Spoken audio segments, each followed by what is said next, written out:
Hi friends, welcome to our channel. ఈరోజు మన recipe వచ్చేసి హోటల్ స్టైల్లో 3 రకాల దోశలండి. చాలా క్రిస్పీగా సూపర్గా ఉంటాయండి.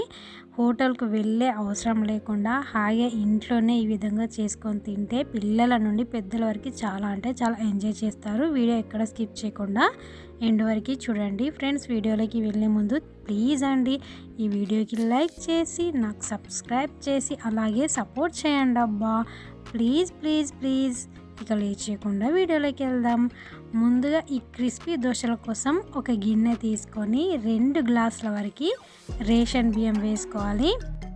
2 గ్లాసుల రేషన్ బియ్యానికి 1 గ్లాస్ నిండా మినపగుండ్లు వేసుకోవాలి. అలాగే ఇందులోకి 2 టేబుల్ స్పూన్ల వరకు శనగపప్పును వేసుకొని వాటర్ వేసుకొని నీట్గా కడగాలండి. ఇలా నీట్గా కడిగి ఎక్స్ట్రా వాటర్ తీసేసి మళ్ళీ వాటర్ వేసి ఒక 5 గంటలు నాననివ్వాలి. 5 గంటల తర్వాత చూడండి పప్పు చక్కగా నానింది కదా. ఇలా నానినాక ఇందులోని ఎక్స్ట్రా వాటర్ తీసేసి ఒక మిక్సర్ జార్ తీసుకొని ఇందులోకి నానిన బియ్యం మినపప్పుని కొద్దిగా వేసుకుంటూ మెత్తని పేస్ట్లా బ్లెండ్ చేసుకోవాలి. కొద్దిగా వాటర్ వేసుకుంటూ మధ్యలో కలుపుతూ ఈ విధంగా మెత్త బ్లెండ్ చేసుకోవాలండి. ఇలా కొద్దిగా చేతిలోకి తీసుకుంటే గరుకులుగా అనిపించాలి.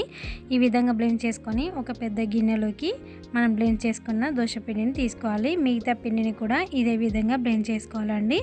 లాస్ట్లో కొద్దిగా అన్నం తీసుకోవాలండి. ఒక పావు కప్పు వరకు ఉడికించుకున్న రైస్ తీసుకొని ఈ విధంగా వేసుకోవాలి. లేదంటే ఒక హాఫ్ కప్పు వరకు దొడ్డు పోహాని ఒక హాఫ్ అన్ అవర్ ముందే నానబెట్టుకొని కూడా తీసుకోవచ్చు. నేనైతే ఇక్కడ ఉడికించుకున్న రైస్ని తీసుకొని ఈ విధంగా మెత్త బ్లెండ్ చేసుకొని ఇలా గిన్నెలోకి తీసుకున్నానండి. ఈ విధంగా మొత్తం పిండి బ్లెండ్ చేసుకున్నాక మంచిగా కలిసేలాగా ఒక 5 నిమిషాలు ఈ విధంగా బీట్ చేయాలండి. ఫ్రెండ్స్, బియ్యం మినపప్పు నానబెట్టుకునేటప్పుడే మీకు ఇష్టం ఉంటే ఒక పావు టేబుల్ స్పూన్ వరకు మెంతులు వేసుకోండి. నేనైతే వేసుకోలేదు. ఈ విధంగా చక్కగా కలిసేలా కలుపుకొని మూత పెట్టి ఓవర్ నైట్ పులియనివ్వాలి. ఇప్పుడు ఇందులోకి మంచి అద్దిరిపోయే చట్నీ కోసం ఒక మిక్సర్ జార్ తీసుకొని 1 కప్పు వరకు వేంపి పొట్టు తీసిన పల్లీలు వేసుకోవాలి. 2 టేబుల్ స్పూన్ల వరకు పచ్చి కొబ్బరి, 4-5 వెల్లుల్లి రెబ్బలు, అలాగే కొద్దిగా చింతపండు, 3 గ్రీన్ చిల్లీస్ని చుంచి వేసుకోవాలి. టేస్ట్కి సరిపడా సాల్ట్, కొద్దిగా కొరియాండర్ వేసుకొని మంచిగా బ్లెండ్ చేసుకోవాలి. ఈ విధంగా ఒకసారి బ్లెండ్ చేసుకున్నాక ఇందులోకి కొద్దిగా వాటర్ వేసుకుంటూ మెత్తగా బ్లెండ్ చేసుకోవాలండి. చూడండి, ఈ విధంగా బ్లెండ్ చేసుకోవాలి. మరీ లూజ్గా బ్లెండ్ చేసుకోకూడదండి. దోశలోకి ఈ విధంగా గట్టి చట్నీ అయితేనే బాగుంటుంది. ఈ విధంగా బ్లెండ్ చేసుకొని ఒక గిన్నెలోకి తీసుకోవాలి. ఇందులోకి పోపు కోసం కడాయి తీసుకొని 1 టేబుల్ స్పూన్ వరకు ఆయిల్ వేసుకోవాలి.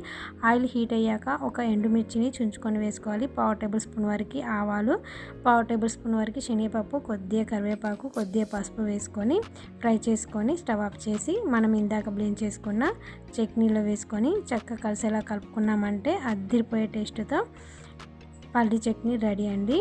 ఈ విధంగా కలుపుకొని దీన్ని పక్కకు తీసుకుందాం.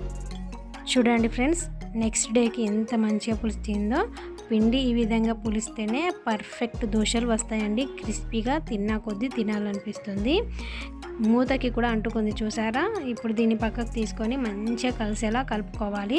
వాతావరణాన్ని బట్టి కూడా పులుస్తుందండి. చలికాలంలో కొద్దిగా ముందే బ్లెండ్ చేసుకొని పులియబెట్టుకోవాలి. ఎండాకాలంలో మనం ఎప్పుడు బ్లెండ్ చేసుకున్నా కానీ నెక్స్ట్ డేకు మంచిగా పులుస్తుంది.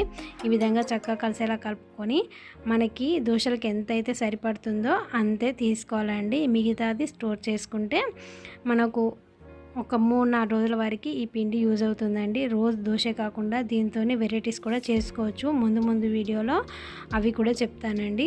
ఇప్పుడు ఈ విధంగా మనకు సరిపడా తీసుకున్నాం కదండి. ఇప్పుడు ఇందులోకి కొద్దిగా ఉప్పు, మంచి కలర్ కోసం షుగర్ వేసుకొని మంచిగా కలుపుకోవాలి. ఈ విధంగా కలుపుకొని పక్కకు తీసుకుందాం. ఇప్పుడు స్టవ్ పై ప్యాన్ తీసుకొని బాగా వేడి చేసుకొని ఇలా కొద్దిగా వాటర్ వేసుకొని ఆనియన్ ఈ విధంగా కట్ చేసుకోవాలండి. ఇలా కట్ చేసుకొని మంచిగా స్ప్రెడ్ చేసుకోవాలి. ఈ విధంగా స్ప్రెడ్ చేసుకున్నాక ఒక గరిటె వరకు దోశ బ్యాటరీ వేసుకొని మంచిగా స్ప్రెడ్ చేసుకోవాలి. చూడండి, వీడియోలో చూపించిన విధంగా ఈ విధంగా స్ప్రెడ్ చేసుకోవాలి. క్రిస్పీగా సూపర్గా వస్తాయండి. మీకు పిండి మరీ గట్టిగా అనిపిస్తే కొద్దిగా వాటర్ వేసుకోండి. నాకైతే ఇక్కడ పర్ఫెక్ట్గా ఉంది కాబట్టి నేను ఇందులో వాటర్ వేసుకోలేదండి. ఈ విధంగా స్ప్రెడ్ చేశాక ఆయిల్ వేసుకొని మంచిగా అన్ని వైపులా కాలేలాగా ఫ్రై చేసుకోవాలి. చూడండి దోశ ఎంత మంచిగా కాలిందో. ఇలా ఒక వైపుకి కాలాక మరోవైపుకి టర్న్ చేసుకొని ఒక ప్లేట్లోకి తీసుకోవాలి. చూస్తుంటేనే తెలుస్తుంది కదా క్రిస్పీగా వచ్చాయని. ఇలా ఒక ప్లేట్లోకి తీసుకొని పక్కకు తీసుకుందాం. ఇప్పుడు నెక్స్ట్ క్యాప్ దోశ చూపిస్తానండి. సేమ్ ఇదే విధంగా పిండి వేసుకొని మంచిగా స్ప్రెడ్ చేసుకోవాలి. మనం హోటల్కి వెళ్ళే అవసరం లేకుండా హాయిగా ఇంట్లోనే ఈ విధంగా దోశలు వేసుకొని ఎన్ని అంటే అన్ని తినొచ్చండి. పిల్లలు కూడా చాలా చాలా ఇష్టపడతారండి ఇలా వెరైటీగా చేసిస్తే. ఇప్పుడు ఇందులోకి మీకు నెయ్యి అయినా బటర్ అయినా వేసుకోవచ్చు. నేనైతే ఆయిల్ వేసుకుంటున్నాను. చూడండి ఈ విధంగా మంచి క్రిస్పీగా ఫ్రై అయ్యాక ఇలా ఒక సైడ్కి కొద్దిగా కట్ చేసుకోవాలి. ఇలా కట్ చేసుకొని వీడియోలో చూపించిన విధంగా రోల్ చేసుకుంటే క్యాప్ దోశ పర్ఫెక్ట్గా వస్తుంది.